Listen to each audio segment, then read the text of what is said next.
Act 2 to the cringebarian arc and the finale of it.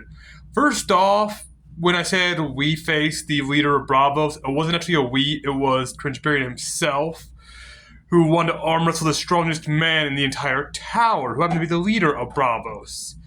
And again, if you want to know about how that went or what Bravos is actually named, leave a comment because I'm not going to say what that is in this actual video just due to possible hate from anyone and everyone that could find that name offensive nowadays.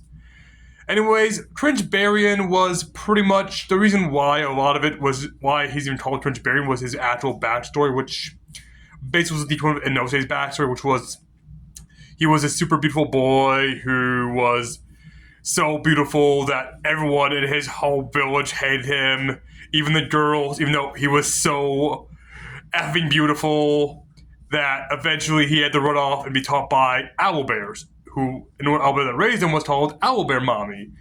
Because of this, he eventually saw Owlbear Mommy get killed by another owlbear, so he went off one day to kill Bad Owlbear and used Bad Owlbear's head as a mask to hide his super beautiful face.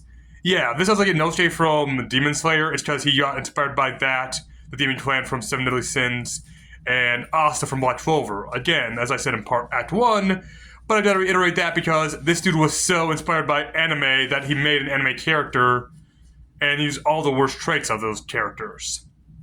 I just had to reiterate that just because it's important.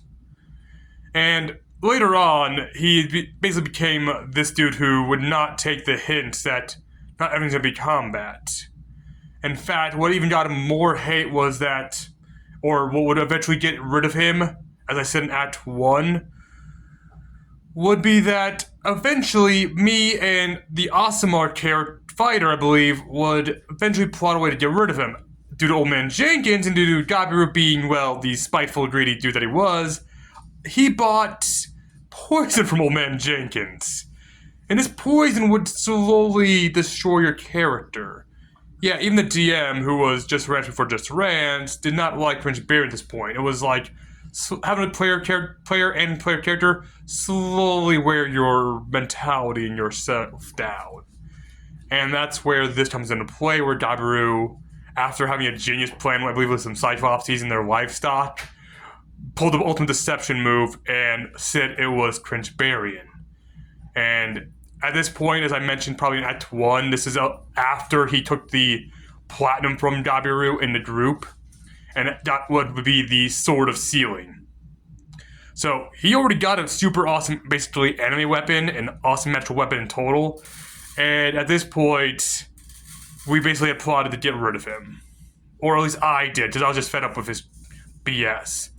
And after this came the poison the guy, have him die, and I actually said in this part where, like, back when the game was going on, that if he were to pay Gabiru, like, as Gabiru was like, hey, you can pay me and I'm willing to help you, and he didn't take it. Like, he had every chance to be like, hey man, I'm sorry for all that I did, I'm willing to be a team player now, but he never really said that. He never really said at any moment, even for me to hear, that we were allies, teammates, or anything, and as long as I didn't hear it, I didn't know it and I didn't believe it.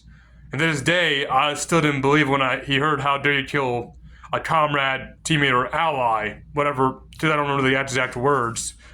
But I was like, yeah, I never heard you say that, so I was like, I never knew we were, kind of deal.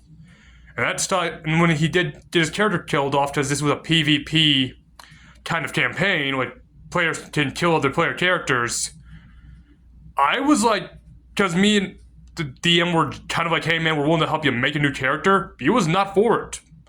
He was immediately willing to leave the campaign, and that's why I was kind of happy, because part of me was like, if this man's going to be that petty, fine, power to him.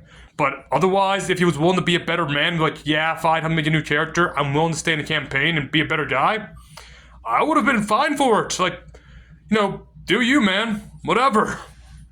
And that's kind of where the story goes, is that when you have a player like that who is just wants to be, I guess, the best alpha version of the anime, like he takes anime in the wrong way and he wants to be awesome man anime dude of a player and player character, you either gotta see if they'll grow to be better or just be awful.